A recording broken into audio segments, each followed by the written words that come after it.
All right, so bam. Man, that was quick. So, all right. Yeah, so thank you everybody for tuning in. I say everybody, it's probably going to be like 6 people. But today I wanted to kind of talk about cryptocurrency.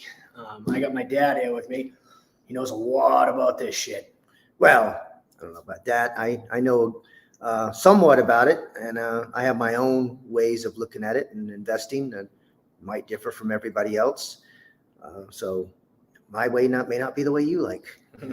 Yeah. So like when you first heard about this cryptocurrency shit, what happened? Like, what was it? How did you even like get involved with this to begin with? This goes back to the early days of Bitcoin.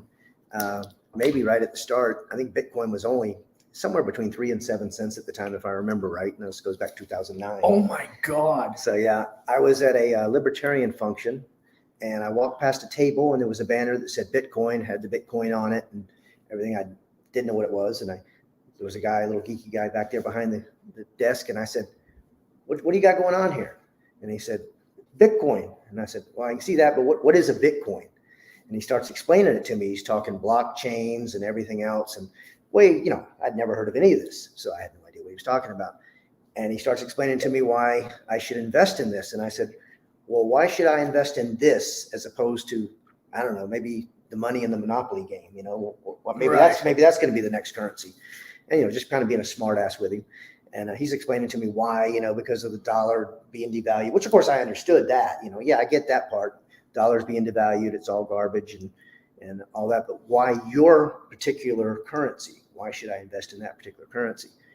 And at the time, like I said, I didn't understand anything about blockchain technology, anything about how all this worked. I said, so what do? I give you some money and what, you just put it in your pocket? What happens? And he goes, no, you don't give me anything. You put it on a ledger, it goes on the blockchain. And I said, oh, and I get some of these cool looking little coins here? And he says, no, these don't really exist. And I said, so I don't get anything? He says, no. And I said, why would I want to do this? And I don't understand. Why don't I get one of these things here? That looks kind of cool. I'd like some of those. And he goes, well, those are just for looks. And, they don't really exist. So we're going back and forth. I must talk to him for 30 or 40 minutes. And I didn't understand anything. And I remember walking away. I kind of tapped him on the shoulder and I said, okay, you have fun with that Monopoly money. And I walked away. And I walked away thinking, this guy's nuts. Because he told me he had tens of thousands of dollars invested. And I'm thinking, this guy's an idiot. So it wasn't until a couple of years later that I kind of came back around and people started talking about it. And I think Bitcoin at the time then was probably $6, $7, $8. So I noticed that it had grown from just a few pennies to a couple of dollars. So then it got my interest. Wait a minute, let me find out more about this. So more time went on. I still didn't invest in Bitcoin because at the time it wasn't easy. Like you couldn't go on Coinbase and buy Bitcoin or any. Oh, really? No. How'd you have to do very it? complicated type of black market kind of thing, where only really? you had, it was, I don't remember exactly, but they didn't have these easy exchanges you just go on and purchase. So it looked complicated. And at the time I just said, this looks too scammy to me, it's kind of like dark kind of thing, and so I didn't do it again. It wasn't until later, I think it was 2014, that I looked at it again. By this time they had exchanges put up and different, it seemed a little bit more above board. And I'd bought some XRP, which was very controversial at the time. XRP was like, oh my God, how can you buy that coin, centralized coin, you might as well just invest in, fiat money, And so I bought some XRP. I remember paying $1,000. It was around 20 cents. So I paid $1,000 to get 5,000 XRP. And I held it for a few months. I didn't think anything more about it. And then one day I went and looked, and my 20 cents a coin was now $3.78 or 76, whatever the high point it got to. And I was just like, whoa. And I thought, I wonder if this is real money. So I hit sell, and it said, you have sold 1,000 XRP for this, and it's $12,800. Oh, shit. Right? And I remember thinking, this has got to be a joke. It's not going to really make it to my account. Right. 2 days later, I looked, and it was in my account. Oh my God. And I was just like, wow. Yeah. So then I started really getting interested in it more. So I took that money and I reinvested. I didn't spend the money. I just simply reinvested in other coins. Remember, I bought some Litecoin, Ethereum, and even some Bitcoin at the time, because Bitcoin was, I think at the time, I want to say somewhere around maybe $300 or $400 at the time, which still seemed kind of high for a coin. But I took the money and I kind of spread it out in these other ones. And then over time, I kind of consolidated, moved them into different things and did like that. And so I started realizing later on as Bitcoin grew that it was definitely a great investment. And I'm not anti-Bitcoin. People think I'm anti-Bitcoin because I don't own any Bitcoin. But it's not about that. I think people that got into Bitcoin early were geniuses. And I'm kind of pissed at myself that I missed the train. Yeah. So to all those people who got in early and made money, fantastic. I'm proud of you and happy for you. But today, Bitcoin, as we know, is over $60,000 a coin. And I think for somebody who's just getting into cryptocurrency today, it's a terrible investment. Yeah. And it's not because I think Bitcoin is, a scam or Bitcoin is going to fail. I don't believe that. I think Bitcoin is going to succeed. But if you take, let's say 60,000 and you buy one Bitcoin, well, most people don't have $60,000, so they're not buying one Bitcoin. What are they doing? They're buying a piece of a Bitcoin. Mm-hmm. So let's say you have $1,000 to invest, and that's all you have. Should you put it in Bitcoin, or should you put it in something else that could probably go higher? The thing. If you buy Bitcoin, you're getting 1/60th roughly of a Bitcoin with $1,000.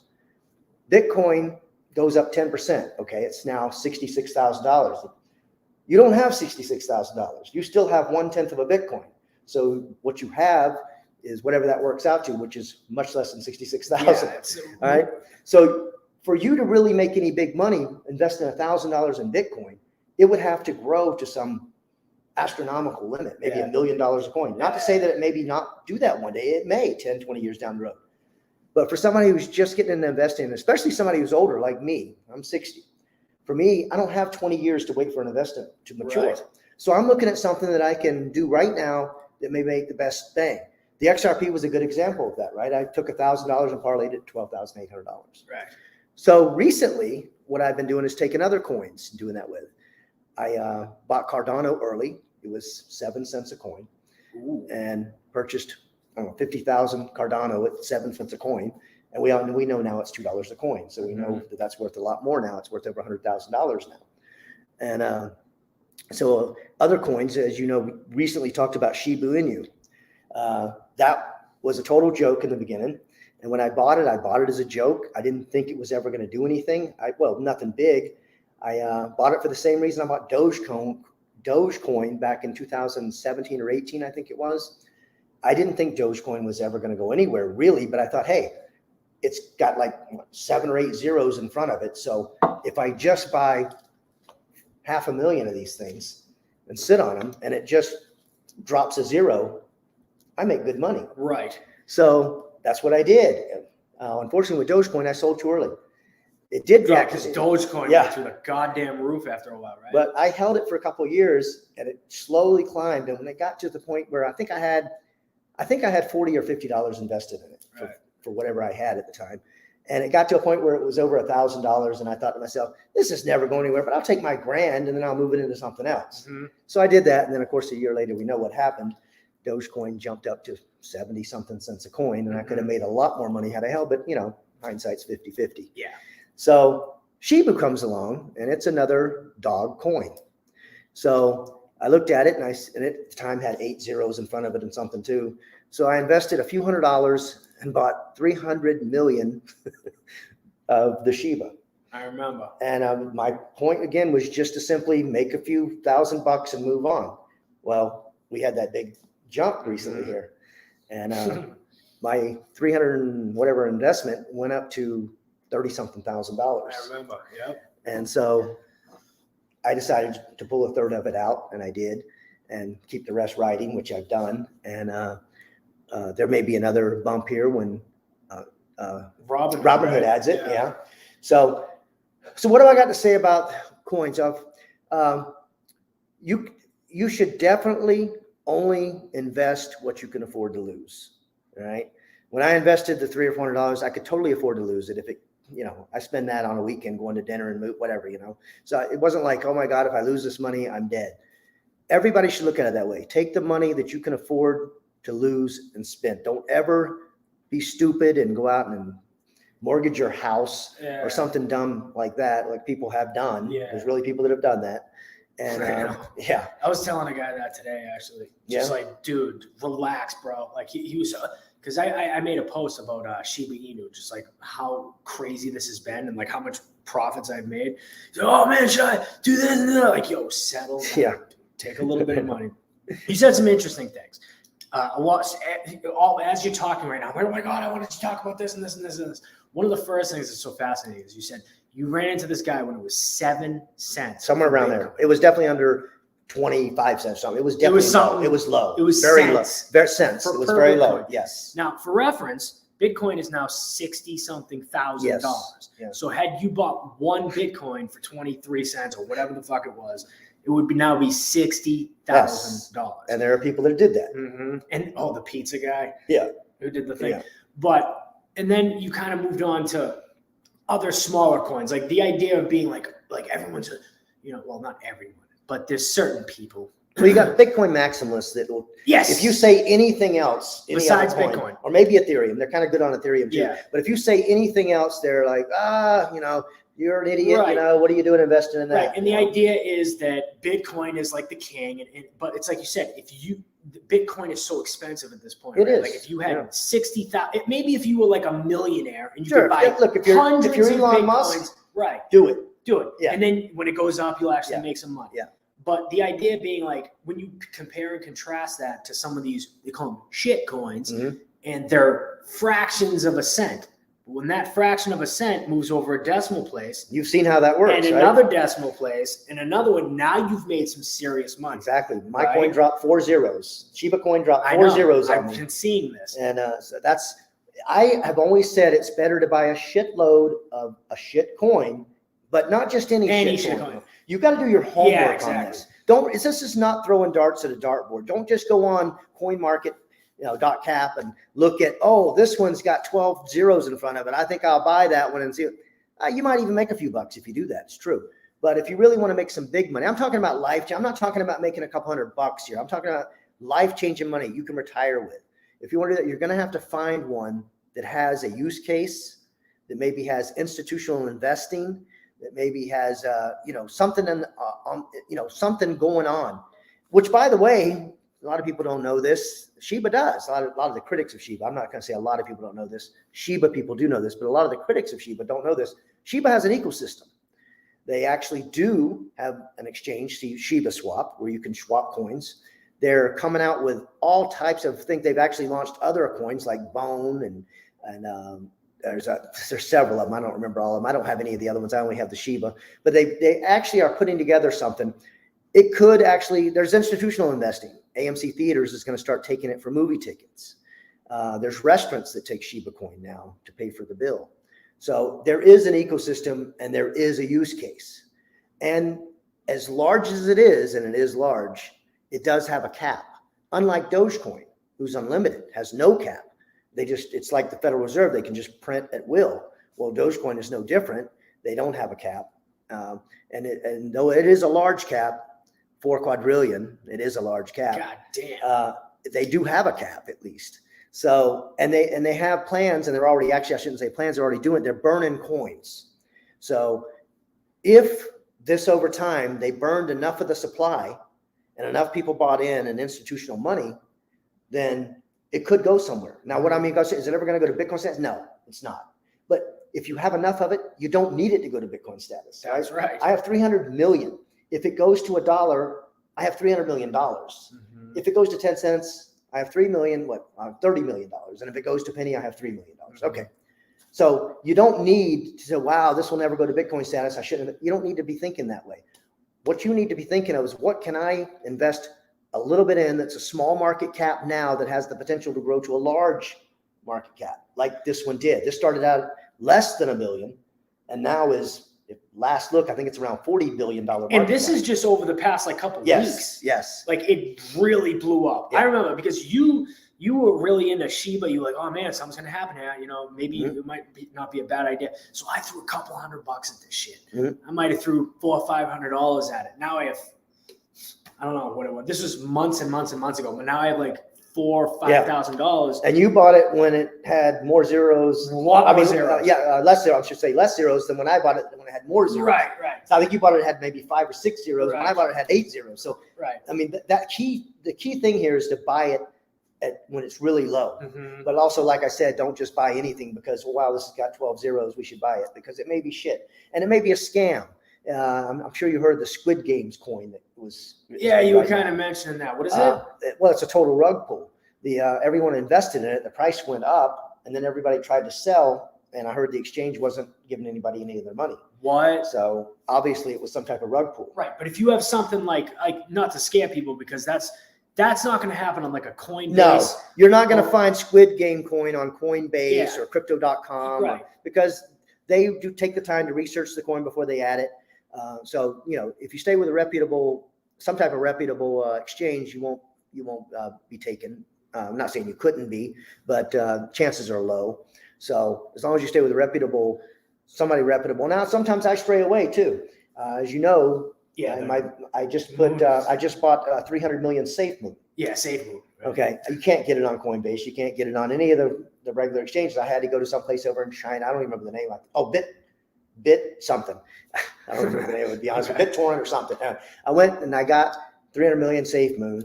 And I know that I'm taking a risk because I don't know anything about this exchange. They could totally take my money. Have you got actual money from this exchange yet? No, I haven't sold anything. You should test it to see, But I mean, I got $300 or something invested in it. I'm not worried about it. If I lose it, $300, that's fucking chump. I'll laugh. It's like, oh well, they took me. Okay, but I would never put anything of serious value on this exchange, not knowing who they were. Right. Like I did with crypto.com and Coinbase, different ones. That's a different story. Yeah, those are legitimate, reputable exchanges. And that's what I got my shot is crypto. Yeah, so if you want to play around with those other exchanges, I say go for it.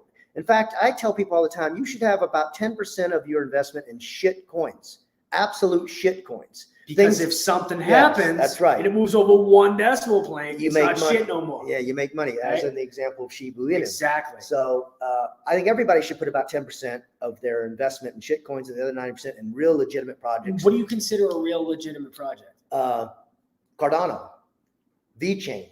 What makes those not shit coins? They've actually got an ecosystem. They actually have, if you read the white paper, they tell you what the plan is going forward, right? And they release updates on these things all the time, telling you, and they're making partnerships with like VeChain, partnering with BMW and Walmart, Walmart Asia and places like that. So, you've got to look at what are they doing? Do they have legitimate partners? Wow. I mean, is BMW going to partner with somebody who's just a piece of shit company? Nah. They did their research, right? Before they got it. So they're not going to waste their time. So that's what you look for. In legitimate ones, you're looking for people that have an actual use case. What is this going to do? Is this just, I got this coin, buy my coin? Or is this, they actually plan to do something? Do they have a use case? Do they have some plan for what they plan on doing with this coin? So Cardano, VeChain, Bitcoin, Ethereum, these are all real coins with real use cases. And you're not going to probably go wrong if you invest in it. Now, a lot of people, what they do, I've gotten a lot of people in this. I got somebody Monday, that was Monday of last week at the office. I got somebody into it. She wanted to know about it, and I told her all about it. Set me up, she said. So I set her up with the easiest exchange I could, Coinbase, which is also, unfortunately, one of the most expensive ones to use. But for somebody new, I always like to set them up in Coinbase because it's simple. Buy, sell, convert, right? It isn't all this craziness that you have to do in these other exchanges. So I set her up in that so she could learn it. And I said, now look, if you want to do this and you get better at it, you'll want to move over to another exchange, but let's start you out on Coinbase. And so she bought 10 million Shiba Inu. And when she bought it, I forget what the price was, but she comes running back to me 10 minutes later. Oh my God, I lost money. Look, I'm down $20. And I just started laughing. When people forget, it's the funniest thing ever because first of all, they just constantly stare at their phone, and I'm not saying that I don't usually either. But, and by the way, that's another thing. This is very addictive. It's like being a drug addict. You will wake up in the middle of the night and you'll say to yourself, I'm just going to check real quick to see, what time it is. The next thing you know, you're reading articles. You're doing investing at 4 a.m. and it's all kinds of crazy things. But because when you start seeing this money roll in, it's like, how do I make more? It becomes addicting. Once you start making, you've seen thousands come in. Now it's like, all right, dude, this is real. How do I do this? And it becomes more. It is a drug. It is a drug. So it's like, But newbies, when they get in, it's so funny to watch them. I actually enjoy it. It's a comedy show. She ran over to me like 6 times that day. Like when it went down, she come. Then she go, "I'm back up. Look, I'm back up." And I was like, Julie, this is going to be normal. This is going to just be a normal cycle. You're going to drive yourself nuts looking at that every 10 seconds. Because this is the thing that happens. People will invest maybe, let's say they invest $500. Yeah. And it goes up and they go, oh my God, look at it. Now I have $750. And then it goes down and now they have $300, which will happen. Yes, it will go happen. down. And the worst thing they can do is sell at and that then point. They sell at that point. They go, freak fuck out. it, I'm done. They and then next thing they know, if they would have held it, now it's worth $1,700 or whatever it's worth. Yeah. And they could have made. But people do that. freak out. They freak out. Sometimes that does happen. You know, you it look does. at your app and it'll say minus $1,700. I sat here one night while we were making dinner, watching it. My investment portfolio dropped from, I don't know, I think it was $168,000 in one of my accounts. Watched it drop to below 100,000 one night. Now, you want to talk about losing it, But now you held and now it's back. Right back. Yeah, exactly. And that's the shit that happens. People freak the fuck out. Yeah. So, I tell them all the time, don't get excited. Don't get emotional. And another thing I want to tell people if they're just starting out, this is not a relationship. You're not in love with this coin. Don't be afraid to let it go if you have to, like I did with XRP, for example. I was a huge XRP fan. Yeah, you were. And after the SEC debacle and everything that happened, I backed off. Now, I still own some, but nowhere near what I had. I had over 100,000 XRP at one time, and I don't have anywhere near that now. I'm holding a little bit just to, in case something happens kind of thing, I don't want to be left out. But don't ever become attached to a coin to the point that you're not willing to say, okay, it's not going anywhere and let me get out. You should try to get out at a good point, obviously when it's high. But the point is to make money. Yes, but if it just looks like it's going to fall apart, just let it go, right? Like I did with Stellar. That was another one where I was big into in the beginning, and it just kept going nowhere. And if it did go anywhere, it went down. So I finally got out, and I might have even lost a little bit of money on that, but I made so much money on the others, it offset it so bad it wasn't a big deal. But don't ever be so in love with a coin that you're willing to go down with a sinking ship, I guess is what I'm saying. You know, if it looks like it's shit, it turns to shit, and you thought it was great. Which does happen. Yeah, get out. You know, don't be so into it that like, oh no, I'm so devoted to this coin, I've got to stay with it. Yeah. No. For instance, it's almost like the XRP thing. I mean, not that it's a shit coin and went to shit. No, it's not a shit coin. But the government, what is like the SEC? The SEC filed a lawsuit. lawsuit. They decided that it was, it wasn't it was a security not or something. Yeah. They had all these things that it wasn't supposedly like Bitcoin, it was, or Ethereum. Different. It was different in some way, which it's crazy really because it's basically the same kind of thing. Yeah. But anyway, the SEC destroyed, for the time being anyway, they destroyed XRP.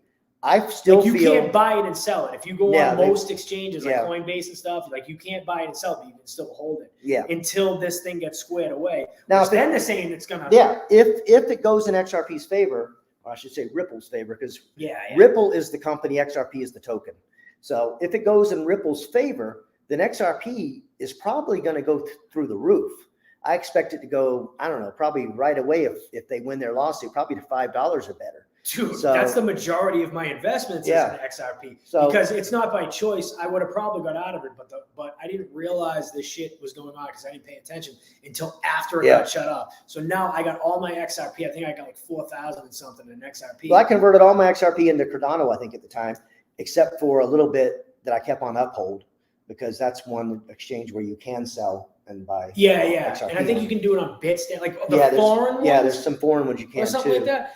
So, but the American ones, they don't. Yeah. And I held on to it. So I have like 4,000 XRP, which I don't know, I forget what that equals in dollars, but But the point is now I'm forced to hold on to it because I can't get rid of it unless I want to pay some crazy fee to transfer it to another exchange and do all this shit. But I'm almost glad in a certain way, because word on the street is everything that I've seen is like when they do win this lawsuit, which it seems like it's gonna go to dollars on the I really believe it will too. I'm glad I have it. So, but it's not what at this point, it's not what I'm banking my future on, because I don't have enough of it unless it went to some crazy amount. I don't have enough of it to really make the score. When I got into this, I didn't get into this so I could, look, I made $100. That doesn't interest me at all. I'm looking You're for trying to get that I'm big looking for shit. I'm looking for retirement type life changing money, Yeah, right? you're like old. I don't care about making $100. I don't even care about making $1,000. If I can't make 10,000 or better on an investment, I'm probably not going to do it. If I don't think I can make that at least, or I may just do it just to kind of a shits and giggles kind of thing. Okay, I made, $1,000. I'll move it over into this now.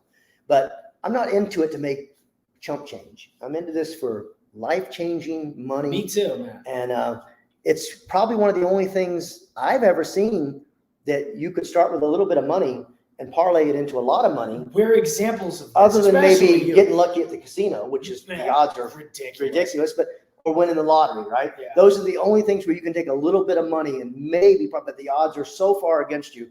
This is still, and by the way, people say all the time, this just sounds like gambling. And I tell them it is. It is gambling. Totally gambling. All right. You are risking money, but you're risking money in the stock market. You're risking money in all types of other investments. If you buy gold, you're also I admit, it's a better hedged investment because gold and silver, precious metals are always probably going to be something that you're going to at least get your money back on, probably better than that. So those are good, but everything you do as far as an investment is a risk. So when people say this sounds like gambling, it is gambling, but it's to me, because I really study this and really look at everything and make, decisions, not just throwing darts at a board, but actually doing my homework. I think it is a calculated, educated gamble rather than just let me throw the dice and hope they come up 7, So I look at it as better than gambling, better than the lottery, but still a gamble. Absolutely. So don't risk more than you can afford to lose. Where do you think this is going with this cryptocurrency shit? Look at everyone who's adopted. You got MasterCard, Visa, American. They're all, PayPal. They're all the big boys are getting involved in this. Yeah.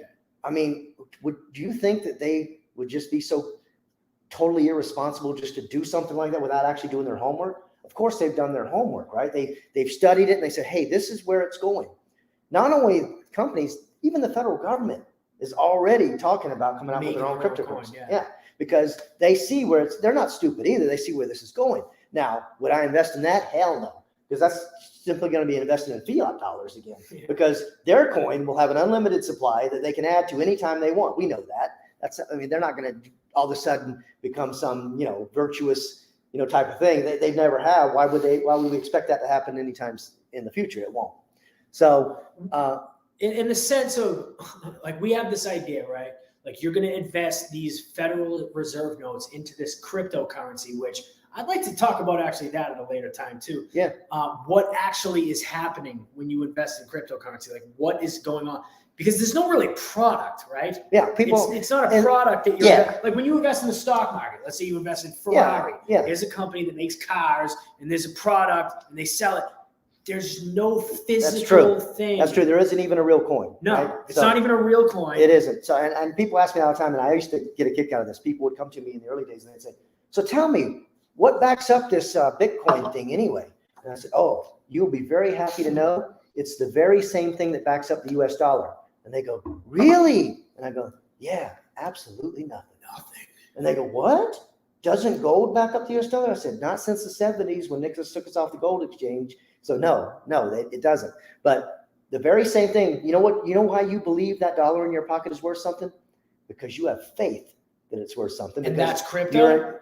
This is dollars, right? No, I know, but the same idea goes on. It is the same kind of idea, right? It's not if you go to the Federal Reserve website, it tells you, and they're very honest, it tells you right on there that the dollar is backed by the good faith of the United States government. That's exactly what it says, all right? Okay. By the way, that same government that's $40 trillion in debt, Yeah. right? So that's what you're banking on. But everybody totally believes and they have faith that dollar bill is going to work. And you know why? Because it always has. Your whole life, you take it in somewhere and you give it to somebody and you get stuff back, right? So you're used to that. Yeah. So but that doesn't always happen. No. There's governments that go belly up, and then you've always heard the story of you need a wheelbarrow full of cash to get a loaf of if you bread. go to Zimbabwe, they have 100 billion. Actually, I think they have $100 trillion notes, right? Because it takes that much to buy a loaf of bread. So, their lower bills, their $100 bills or whatever, they're floating in the street because it's not even worth picking it up, right? So that's what could very well happen, and probably will. We are heading in that direction. I mean, if you listen to all the experts, I listen to them all the time. Kawasaki, I can't say the guy's name. Rich Dad, Poor Dad guy. He does a lot of shows that I listen to, and Peter Schiff. Yes, I mean, Schiff's kind of an ass, but at the same time, he's kind of right though. Yeah, well, not always, but he's a big gold guy, right? Yeah, he is. So he doesn't really like cryptocurrency. Oh, he doesn't? Well, he goes back and forth. Sometimes he's okay with it, sometimes he's not. That's interesting. But he's mainly a gold guy. I mean, that's how he got started. I know that. Yeah. So, but if you listen to these guys, they all agree on one thing, no matter what they agree, whether it's cryptocurrency, gold, whatever it is, stocks, real estate, they agree on one thing, even if they disagree on that. They totally agree that the dollar's dead, right? That's one thing they all agree on. I don't think you can disagree with that. Yeah. At a certain point, you're 42. What is it? Like it's like it's 30 almost, something trillion dollars in debt. And it ain't going the other way. No. It's only going further. Yeah. So, So cryptocurrency seems like the wave of the future, right? Well, when people say cryptocurrency is backed by nothing, I like to correct them. First of all, I only do that joke with it's backed by the same thing. But that's not entirely true, because dollars are backed by nothing. There's no gold at Fort Knox. That's a myth. There's no gold at Fort Knox back. They truly are. You know what cryptocurrency is backed by? The market cap. Right now, Bitcoin has roughly a $1.5 trillion. That means Bitcoin is backed by a $1.5 trillion. Yeah. Right. So it really is backed by something, right? They don't let you go higher than that. No. The market cap will go higher. What you're talking about is the supply. Oh, the supply is capped. The supply is capped. I think it's an overall of 21, but right now it's like 18. But the most it could ever be is 21 million. Yeah. Bitcoin, so they can't just keep printing more. Yeah. So the supply is capped, but the market cap can go endlessly. I mean, look, that's just the amount of money invested in it. Right. So $1.5 trillion roughly is where Bitcoin is right now. The total crypto market cap is about 2.6 trillion. 2.6 trillion. Yeah, the total. Now, that's everything. Keep this in mind. Like probably let's compare this to something relative. Probably something like back in the 70s. Yeah. Or something like the national debt Was for about America, for the entire country, a history of well, the country. here's an example. I can remember Reagan giving a speech talking about the debt approaching 3 trillion. And it was the 80s. Yeah, and how he was really, we're about to be at a $3 trillion debt. 3 trillion. And shit. Yeah, I know. So, it's funny when you look back on those. And I posted a picture on Facebook yesterday of Rand Paul wearing a shirt in 2000, I think it was 17, that said, it was a Halloween. He says, "This is my Halloween shirt. Yeah, I seen that. The debt is 18 trillion. Yeah.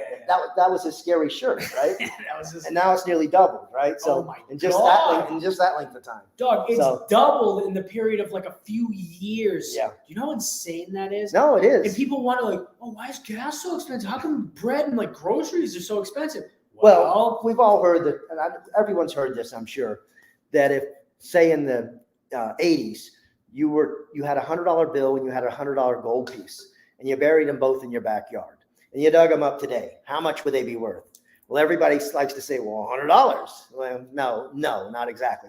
It's true. The $100 bill is still on face value worth $100, but you can buy probably 10% of what you could have bought in the 80s with that $100 bill. Yeah. So it's not worth 100. I mean, face value, it says 100, but you're buying much less. Buying power. Due to inflation. It's like all the old people. But the gold coin you buried, here's the difference. The gold coin you buried was worth $100 when you buried it. But gold value went up over that time. That gold may be worth $1,000, $2,000, $3,000. Sure it is. So are they the same? No, they're not. And that's a good example of why investing in real money is always better than investing in fiat currency or holding fiat currency.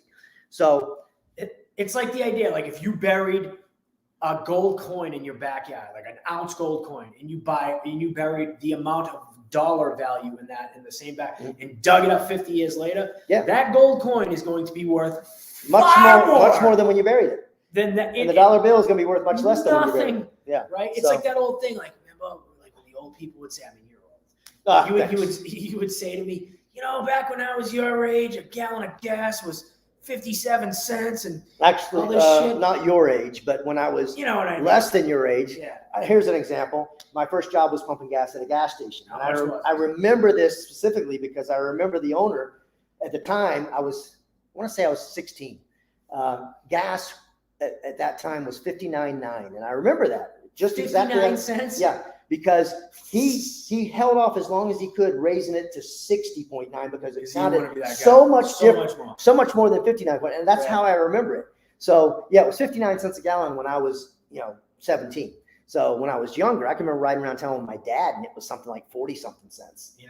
So yeah, now it's like $3.40 or 50 and no end in sight. Right? And had you had that dollar coin, you would have thousands. And we're actually sort of fortunate enough to be only at 350. I was in Hawaii last month, and the gas was $5 a gallon.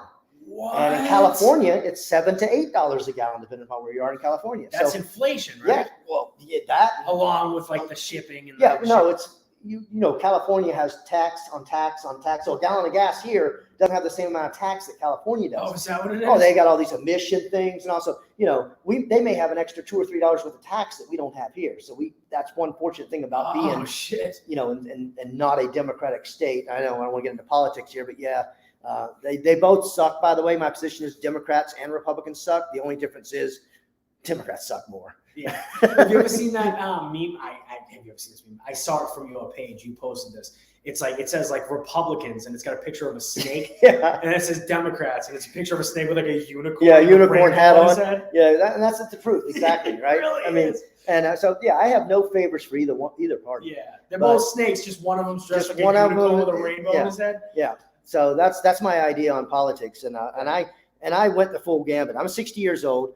I started out as a Democrat, went to a Republican, and was a Republican for many years. I was a Rush Limbaugh, ditto head, the whole thing. Yeah. And then I found libertarianism, or someone introduced me to libertarianism, and have been a libertarian my whole life. And I kind of stray away from now. I mean, I like as a definition, if someone says, "What are you?" I'll say libertarian. As like a broad. Yeah, it's a broad thing, but I'm not really. In other words, I'm not a member of the Libertarian Party. I don't vote, so I don't vote for any of these people. So I'm not a libertarian in that sense. I'm a libertarian because libertarians subscribe to the non-aggression principle, and I do too.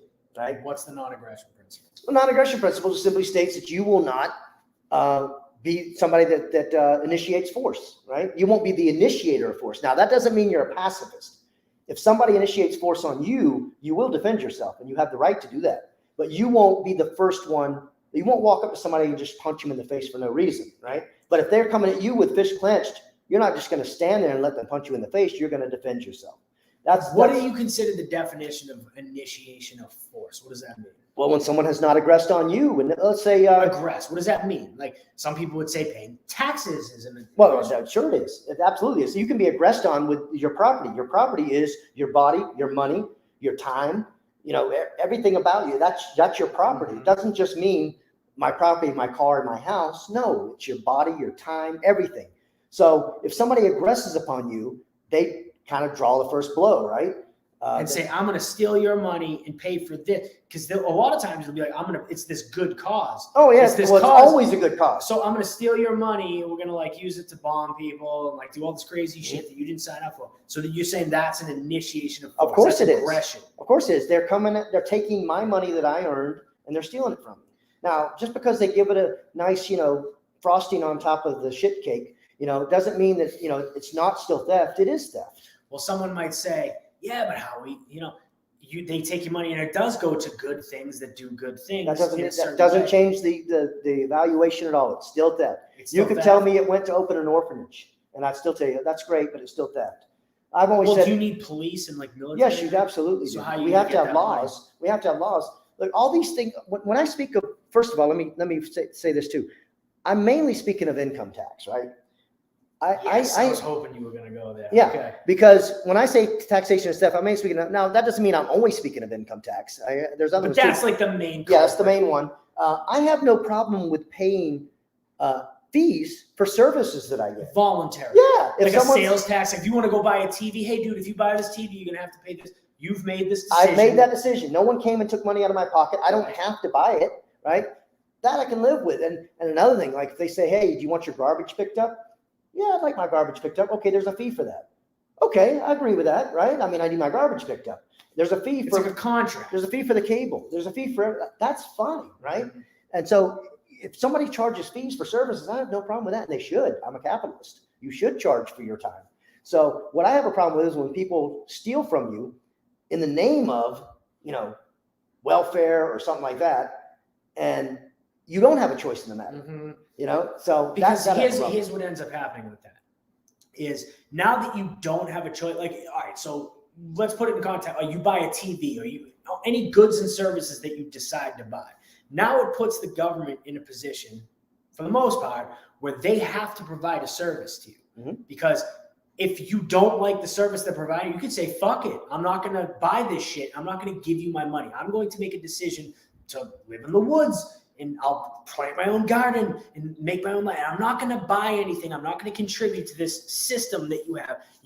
If you really wanted to, you could opt out of that. Yeah. But being that income tax, things like income tax and property tax, you have no choice. The choice has been removed situation. So now when you make your paycheck, the government's going to take a third of that money and they're going to use it on the drug war and bombing people and all this shit that you didn't decide to spend your money on. And it puts you in a position where the government doesn't work for you anymore. You're their slave. They take your shit and decide, bitch, we're going to do this with it, and you don't have an option. Well, there's a difference between free market forces providing services that people pay for and the government forcing services on people and demanding they pay for it. There's a big difference. If I don't want cable TV, I don't have to pay for it. Right? I could say, you know what? I don't watch TV. I'm not interested in it. No one comes to my house and puts a gun against my. No, you're going to get cable TV whether you like it or not. Another thing with that too is the competition.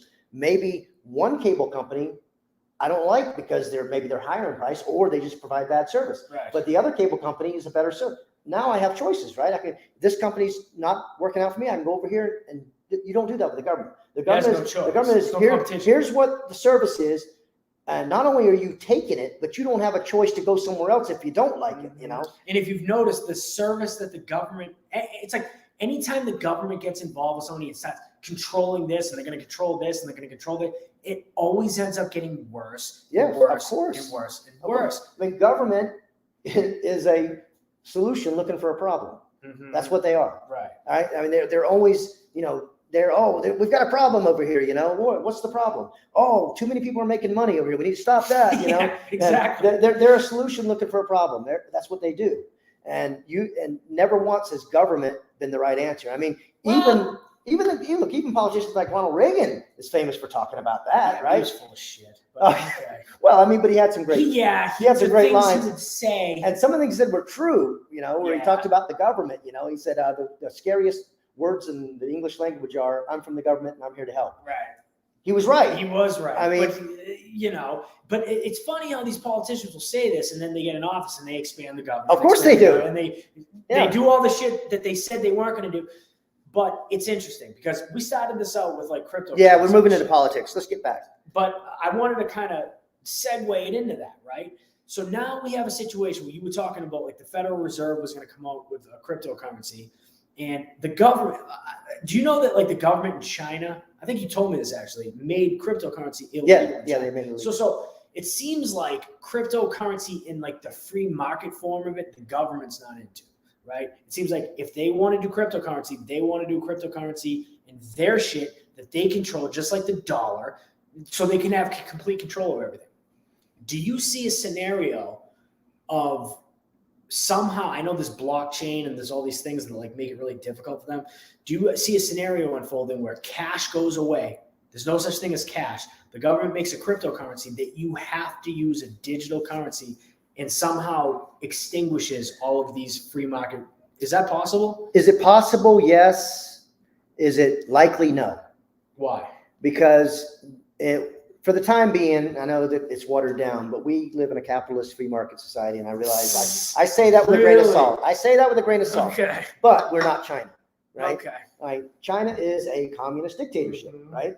They control everything. They control every aspect of everything. We, even though it's watered down, we still do have a form of capitalism. Sort of free market. Yeah, it is. More it's than a version that's better than. Well, people ask me all the time, why do you don't you talk bad about the United States? I do. I talk bad about government in the United States all the time, but at the same time, I realize it's still the best thing out there right here. It seriously It is. is, right? As much as I may talk shit about it, and I do. In the world, though, in contrast. But if you told me, look, people aren't getting on rafts leaving Miami to go to Cuba, but they're doing it the opposite way, right? There's a reason for that. So say what you want, and I do myself, but I'm smart enough to know that, look, let's be honest here, it's still the best thing out there, right? So knowing that, I still have faith, if you want to call it, we'll call it faith, that we're not going to be turned into this, anytime, maybe in my lifetime at least, this communist dictatorship that's going to control everything. And not to say that it will never happen. I'm saying maybe in my lifetime, I don't see it happening. So I got 20, 25, maybe 30 years. So I don't think it would happen that quick. Now, I don't have a crystal ball, right? So, it seems getting crazy. No, I'm just giving you my take on this. Right. I could be wrong. And everything I say, I could be wrong. So I don't know the future, But the point is, so in your lifetime, you don't think it's going to get to the point where the government is able to take complete control of the script? Because a lot of people, like to look at the other side of that coin, they would think that it's very dangerous. The idea that we're not going to have cash anymore. It seems like that's the direction we're going. It's almost like there's going to be, everything's digital now. It's going to be no cash. We're pretty much already there. I mean, we've had debit cards and online bill pay for a decade or more, right? We pretty much already kind of gravitated away from it. I can't tell you the last time I had cash in my wallet. I use debit and credit cards. I use online bill pay. At any one time I might have, I don't know, $30 or $40 in my wallet, but I don't carry cash like I used to, where I had thousands of dollars in my wallet or hundreds of dollars I walked around with because I had to pay cash for everything. Well, someone might say that cash is still valuable because it allows you to spend money in a way that the government can't see. And that's true. Right? That's true. So if that goes away, now you have the potential. Well, it's somewhat true. The government still can spy on your bank account and see that you look, you put taxes on. You put $10,000 in his account, and now he's used it. Exactly. So I mean, cash isn't 100%, but there are times where you can do something kind of under the table where nobody knows. Hey, man, I want to. Well, take. How would you do that in an only digital money type of situation? Wouldn't the government be able to see every transaction? Well, no. Well, here's the thing. I'm not saying it's 100% anonymous, because it's not, but it's pseudo-anonymous. Crypto is pseudo-anonymous in the way that it takes effort to crack the blockchain, thing. So it takes effort. Now, can it be done? Yes. Is it easy? No. Right. So they got to extend a lot of effort and time and money and resources on getting it done. So it's harder to track actually than cash. It really is. Well, that's 2021. Yeah. You look at the trajectory of this, and if the government keeps getting more and more power, I mean, the idea that you have a cell phone, and like even right now, but I'm sure it's going to keep getting worse. But the idea that like the government can't see what's happening on your cell phone. Of course they can. Come on, man. Look, so if we keep following this trajectory and there's no cash, and you want to go out and buy a bag of weed, and maybe the government decides that weed's illegal or mushrooms are illegal, whatever the fuck you want to do that the government decided is illegal, and now it's on record that it becomes problematic. So the idea that there's no cash to me sounds scary. Well, yeah, but look, the good thing about a free market is that doesn't mean cryptocurrency is going to be the only form of value, right? There's somebody else may come up with something later. They may come up with, I don't know, monopoly money. Or I don't know. It's illegal. You can't use anything else for cash except for Federal Reserve notes. No. We're using cryptocurrency right now. I can buy stuff with crypto. That's not true. Yeah, that's not true. I guess you're right. If somebody wants to come out with like a barter system, right? He says, hey, man, I'll tell you what. You give me X number of those and I'll give you X number of these. I mean, that's been going on forever. That's been going on since the beginning of time. So there's barter. There's other forms of I could trade gold and silver for product. I can trade cryptocurrency. Yeah, there's no way they can regulate that. No. So, there's always, have you noticed, no matter what someone does, someone finds a way around. Yeah. Let's take, and not just the government, anything, right? I remember growing up in the 70s, the police came out with radar, right? When you ride down the road, they did. And then what happened? Radar detectors, right? And then they came out with better radar that radar detector didn't pick up. So they came out with a better radar detector. This is the way it works. So there's always going to be there's going to be a free market solution. Every single time there'll be a free market solution to whatever blockade ends up in someone's way. There'll be a free market solution for it. Yeah. It's like, I don't know if this is exactly a parallel kind of scenario, but it's like, all right, so prison, right? like you have walls everywhere. You have barbed wire. It's completely And they still under get drugs. surveillance. It's this fortress that's under all of its Yeah. surveillance, and it's Everybody's so much locked in. control. Everyone's You're locked down in a cage. 24/7. And But there's still a huge flow of drugs in this and weapons. and weapons. Yeah. And for the lack of a better word, I mean, really, the free market Yeah. really will provide the black market. The black I should market. say, Which is going still to- the free market, by the way. Yeah, it's going to provide these things. So no matter, even if you turn society into a prison, I guess the point is, listen, man, you can't take a 100 square feet or whatever it is, a 10-mile square thing and lock it down and have the thing. They're still going to get in. So like even if you took a country and tried to do that, Yeah. even with the most That's a small technology, command. They can't do it with a small small device. thing. How are they going to do it with a a country? country, right? Yeah. So you're right. There yeah, is always going to be people who figure out a way around it. Yeah, always. Right. And that's because it's the beginning of time. You can take anything. Look, they've been trying to eradicate prostitution since the very beginning of time, It'll right? never happen. And it's still very active today. So it just goes to drug show. war. Yeah, remember the alcohol war? How well that worked out? Yeah, exactly. What that should show you is no, the government can't totally control everything. So when you think, what about the government just comes in and says that they can't because they don't have the ability? They've tried it. We've seen history show us that they've tried it. Alcohol war, drug war. What happens? They finally usually end up saying, all right, throwing in the towel, like they did with alcohol, and now they're doing it with marijuana. Right. So, well, they'll figure out a way to do it and regulate it and control it as much as possible. yeah, and tax it. And that's what they want. Yeah.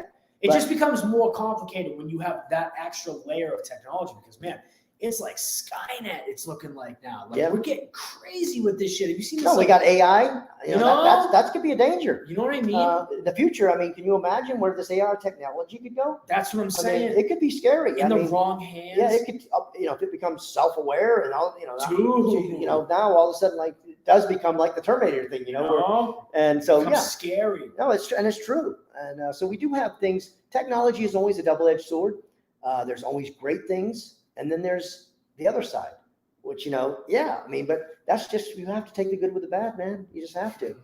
So yeah, that's an optimistic way of looking at it. See, right? I watch like movies like The Matrix and shit. I'm like, dude, we're going there, bro. We're fucked. Yeah, Oh you my know God. what's so funny is you are definitely further out there than I am on the 100%. conspiracy stuff. But I was where you were 20 years ago. Oh, you are. So as an old friend of mine, Gary, used to say, "You are what I was." Okay. So that's true because 20 years ago, I was you. Everything was a goddamn conspiracy. It's I don't think everything is a goddamn conspiracy, but I think that I just look at where like humans are going. Like I look at like the mold, like the I shouldn't say the mold, like the planet as like an organism, right? And like it is technically right. And we have like this bacteria that's like growing on the organism, and it's growing and it stinks and it builds and it shit. And there's this like new thing, not new, but in the terms of like humanity, this new like technology thing that's becoming this force that's like confining and it's restricting. And I watch movies like The Matrix. And that's the movies like Terminator. I'm like, dude, they figured it out. Like this is where we're going. Here's the thing. I'm not saying that everything is not a conspiracy. I'm not saying everything is a conspiracy. There are, but you got to be careful not to go too far down the rabbit hole. Because what happens when you do that I don't want to be that guy. Everything then becomes a conspiracy. And we know one of those people. I'm not going to mention his name. we know one of those people, right? Where every goddamn thing is a conspiracy. It doesn't matter what it is. It's a conspiracy, right? Yeah. There's no moon, whatever. He's got all kinds of crazy shit in his head, But I don't want to be that crazy and go down. But at the same time, you look through history and it's ripe with conspiracies all over the fucking Of course place. it is. Right? But I'm not, like I said at the beginning, I'm not saying no conspiracy exists, but I'm just not saying everything is not a conspiracy. I agree with that. Yeah. I agree with that. But I do think that there's always, like we were talking about the government, right? And just like how crazy and powerful this is getting. There's always going to be an element of people in power who have a tremendous amount of power, and then people with money who try to influence these people with the amount of power. And that's always going to be a factor. And to pretend that that's not a thing, like, no, they're doing it all for us because they love you. That is naive. All you have to do is look at history and see that that's true. Yeah. Right? Because, all through history, you can see examples of this, right? Government grows, and what do? They become more, intrusive and more, they need more power and they need more money and they need more research. Yeah. And now add technology, like crazy AI technology Yeah. that like it seems like we're going into the Matrix. And I don't want to be that guy. yeah. I don't want to be the guy, but you look at the You know what I where do we say? go in 10 years? You in need 20 you need to be cautiously optimistic, is what I would say. I like that. Right? Where you are optimistic, but at the same time, you're not just totally blind to everything that's going on. And, Right. you're not living in the Matrix. Right. You're cautiously optimistic. You hope things get better, but at the same time, you got a plan in case they don't. Yeah. That's where everyone should be, right there. Where you're not just like, oh, the government's going to be fine. We're all going to be good. We're all going to, rainbows and unicorns. But at the same time, you have to live your life. Yeah, exactly. And if you live your life constantly in seeing a shelter, looking out the window, oh, everyone's after you me. can't do that. You can't do that. So cautiously optimistic is what I think everybody should be.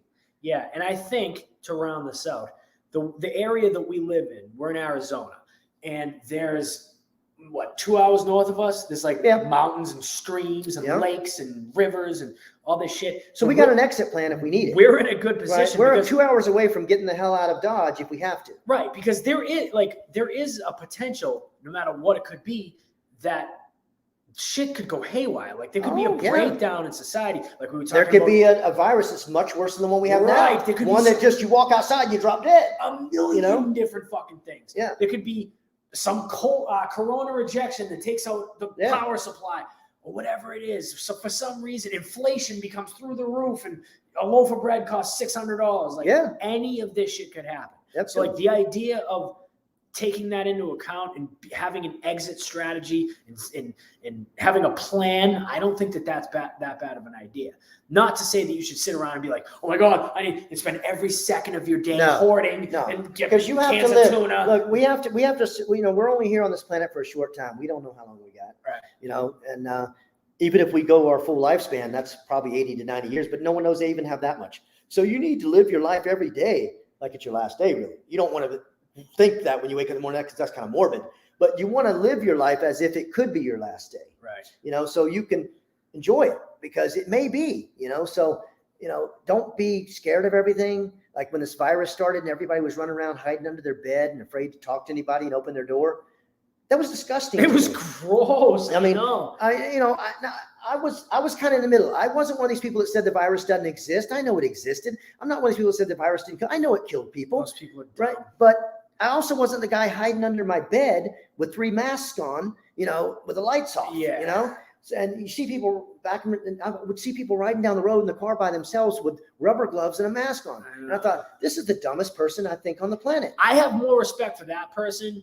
I shouldn't say respect. I understand that person more than the person who doesn't even leave their house and they hide under their bed with 4 masks on. Like, okay. Like, what is the point of living? But that person probably only left their house because they absolutely had to. They needed groceries or something like that. The rest of the day, they probably were under the driving bed. with the gloves. Yeah. And the mask. The rest of the day, he probably was under his bed, Right. So it's a balancing act you got to play in life. I mean, no matter really what it is, man, you have to live your life. You can't be like, let fear dictate your life and be so scared. No, absolutely not. I mean, I would never do. And when this thing first started, I told everybody, you know what? I'm going to be careful. I'm going to wash my hands a little extra. I'm going to use some sanitizer here and there. I'm going to do everything I can to kind of protect myself. I'm going to increase my vitamin intake. Right? Do the things. Right. And that's another thing too. The government is totally wrong in what they're telling people to do. I mean, you never any of these things they tell people to do. Never once do you hear lose weight. Nutrition. Meanwhile, exercise. Obesity and heart disease are the 2 top comorbidities that are fucking everyone up, but it never comes up. Right? Then when they talk about what to do, what do they talk about? Wear a mask, right? Vaccines. Wear gloves and do the vaccine and then never once they say, you know what, it'd be a good idea if maybe you got some exercise, some vitamin D, some fresh sunshine, picked up, maybe changed your diet to take out all the sugar and stuff. And then maybe, vitamins, take in your uptake on vitamins and probiotics. Do they ever mention that? No, because I think there's an aspect of the government is always looking for more control and the establishment in general is always looking for more control. So like the more people take that shit into their own hands, it becomes healthier in their own hands, the less they're going to need the establishment. It's like, have you ever seen that movie V for Vendetta? Yeah. Right? He goes, make them know how much they need us. And if you become healthier and you stop with the obesity and you don't have diabetes and you don't have heart problems, you take your health into your own hands, not to say that nobody's going to get coronavirus and nobody dies, but you're going to see if everyone started getting healthy and losing weight and obesity and heart disease and getting healthy and all this shit goes down, you're going to see the coronavirus numbers go. And we know this for a fact because now we've been in long enough to know that the people who mostly have affected the worst are obese, or they have pre-existing health conditions, diabetes, or they have a shitty diet or something. Those are the people, not to say that no one healthy has ever died. I'm not saying that. Of course. But your odds are greatly increased if your health is in a better position. And that seems to be the most important factor, but it never comes up because on the news or when you watch a TV, it's just like Burger King commercial and and it's just eat all this shit. So Taco Bell, right, we're sending the wrong messages. If everybody stops eating Burger King and Taco Bell and starts shopping at Sprouts and Whole Foods, you're going to see those numbers come down, right? Yeah. But it never comes up. And that's why it's like the V for Vendetta thing. Make them know how much they need us. It's more about control than it is really about health. Of course it is. So it's like, I don't know. Yeah, that's what the government is all about, control. Look, the government, for years and years and years, people said, it would save the government tons of money and it'd be a lot better for everybody if we went to, let's say, a flat tax or something like that. And it would. And the government even knows that. So why don't they do it? Because they lose the control. Exactly. Right? Because the biggest thing they've got is at the end of the year, you tell them how much you made and they give you, okay, you can take this much out. Now you send us this much back. But if you just paid as you went and at the end of the year, you didn't fill out a form telling them everything about yourself, they would lose control. Exactly. And they know that. And that's why they don't want to do anything like that because it is about the money, but it's not all about the money. It's also about the control. It is. It's about money and control. And not to say that like the local people down at the government office is all like, they're like, oh, well, fuck it. Everybody just do whatever. But like, I just mean at the top levels, like the architects of the shit, like the intelligence agencies and at the top of these corporations, like it's not. The people of Burger King don't want you to stop eating Burger King, man. But everybody knows you should stop eating Burger King because then you won't have diabetes and obesity and like shit. We're sending the wrong message. Look, doctors don't make money on healthy people. Exactly. Right? I mean, it'd be like going to the mechanic and him saying, oh, I got this new product and, if you buy this one time, you'll never have to use my services again. Right. That's never going to happen. No. Well, look, the medical industry is the same way. They don't make money off healthy people. They make money off, so they're not making money by keeping people healthy. What they're making money on is keeping people hooked on drugs that extend their life, but keep them sick. Right? That's what it's all about. And I guess on that we should probably wrap it up because it's getting late. Yeah, and I don't want to end up looking like a conspiracy theory like you. So, and I got to take a piss too. So that's a good way. We'll end it that way then. All right, so just to wrap this up, I don't want to leave it on like some crazy like negative conspiracy note like that. Yeah. What do you got to say about cryptocurrency? If there was a few cryptocurrencies that people out there would want to invest in and maybe make it a little money, what do you see as like a recommendation? Like, hey, check this one out. I think if long term or maybe midterm, let's say, not even really long term, midterm, I think VeChain and Cardano are great investments. If you're looking for something to get into that's not a meme coin or something that probably doesn't have a really good future, I would suggest VeChain, Cardano. I still think XRP is good, but it's obviously hard to buy right now. I think, and if they win their lawsuit, it's going to go to the moon. And there's some other ones. I think long term, I think Stellar may be good. But I think that's going to be a long term play. But if you got 5 to 10 years to put into it, get some Stellar too. But short term, and what I mean by short term is in the next year or two, Cardano, VeChain, and you know what? Like I said in the beginning, buy a little shit coin too, 10% of your investment. Buy some Shiba Inu, buy some safemoon. Don't make it your majority investment, and obviously don't spend any more than you can lose because you may lose it, and you got a better chance of losing that than you do on Cardano or ADA. To Cardano or VeChain. Right. All right. So I suppose we'll wrap it up on that. Everybody, I hope you had an interesting experience. If you made it this far or you tuned in, thank you very much for that. All right. We got into crypto. We're about to end this live screen. We got into crypto and conspiracy theories and government and power and all this crazy all the usual shit. All the usual stuff. So if you liked what you saw, give it a like, give it a subscribe. Adam Wasdin Podcast. And this is my dad. I'm going to have him on probably again, definitely in the near future. And I got Adam Kokesh coming up next week. All right, Monday. Adam. That's right. So if everybody wants to tune in for that, Libertarian, he ran for president, Adam Kokesh, that's next Monday. Subscribe to Adam Wasdin Podcast if you like what you see, like and share. Thank you very much, guys, for tuning in. Good night. Good night.